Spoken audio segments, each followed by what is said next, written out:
Dictator कितना भी शक्तिशाली, वेल कनेक्टेड या पावरफुल हो, उसका अंत दो तरीकों से होता है। या तो जनता उसे पकड़कर सजा देती है या वह देश से भाग जाता है। शेख हसीना दूसरी श्रेणी में आती है। 5 अगस्त 2024 बांग्लादेश के इतिहास में एक महत्वपूर्ण दिन बन गया, जब शेख हसीना 15 साल तक राज करने के बाद देश से पलायन कर गईं। शेख हसीना ने एक प्रेस कॉन्फ्रेंस की ताकि प्रोटेस्टर्स को शांत किया जा सके, पर उन्होंने ऐसी बात कही जिससे स्थिति और बिगड़ गई। उनकी टीम ने उन्हें कल दोपहर बताया कि उनकी सुरक्षा खतरे में है और उन्हें तुरंत अपना आलीशान बंगला छोड़ना होगा। शेख हसीना और उनकी बहन ने एक वायुसेना हेलीकॉप्टर में सवार होकर बांग्लादेश छोड़ दिया और भारत पहुंची। वहां वे भारत के राष्ट्रीय सुरक्षा सलाहकार अजीत से मिली। तो शेख हसीना ने ऐसा क्या किया जिससे उन्हें अपना देश छोड़ना पड़ा? क्या अब बांग्लादेश पर पाकिस्तान अपना कब्जा बना लेगा? क्या पाकिस्तान में रहने वाले 1 करोड़ DH हिंदू की जान खतरे में है? मैं आपको इस वीडियो में बताऊंगा।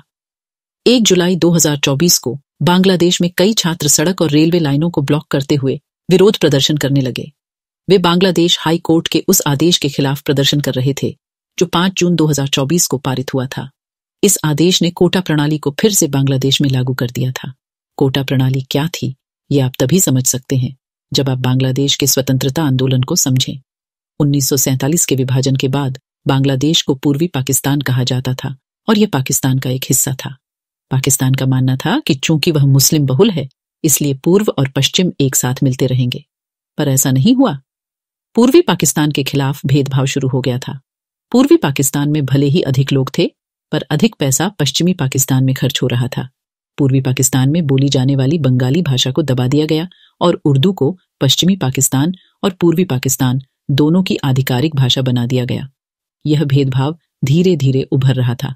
1970 में 2 महत्वपूर्ण घटनाएं हुई। साइक्लोन भोला ने पूर्वी पाकिस्तान को तहस नहस कर दिया। 5 लाख लोग मारे गए, पर पश्चिमी पाकिस्तान ने बहुत कम मदद की। 1 महीने बाद पाकिस्तान में पहले आम चुनाव हुए।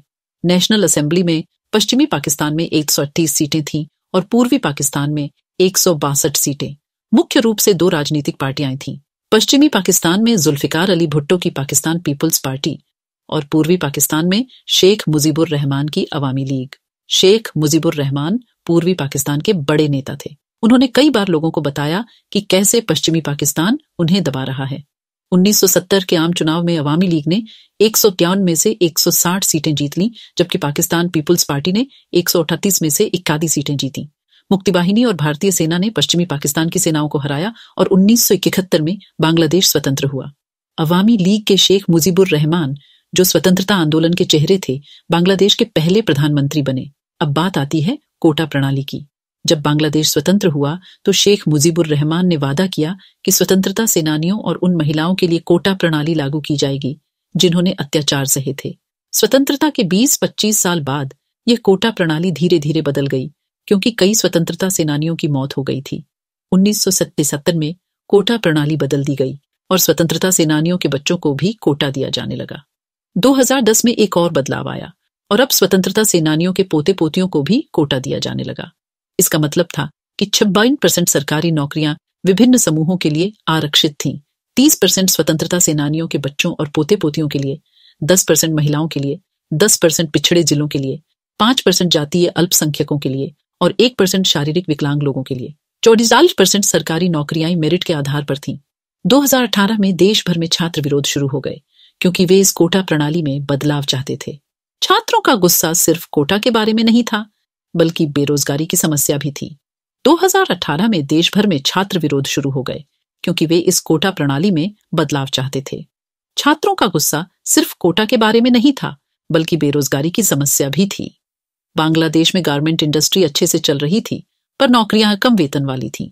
निजी क्षेत्र में नौकरी मिलना आसान नहीं था। 2017 की वर्ल्ड बैंक रिपोर्ट ने भी दिखाया कि बांग्लादेश में नौकरी सृजन बहुत धीमा हो गया है। ऐसी स्थिति में छात्र सरकारी नौकरियों को बहुत आकर्षक मान रहे थे और उनका कहना था कि निजी क्षेत्र में तो नौकरियां नहीं है और पब्लिक सेक्टर में इतनी आरक्षण क्यों दी जा रही है।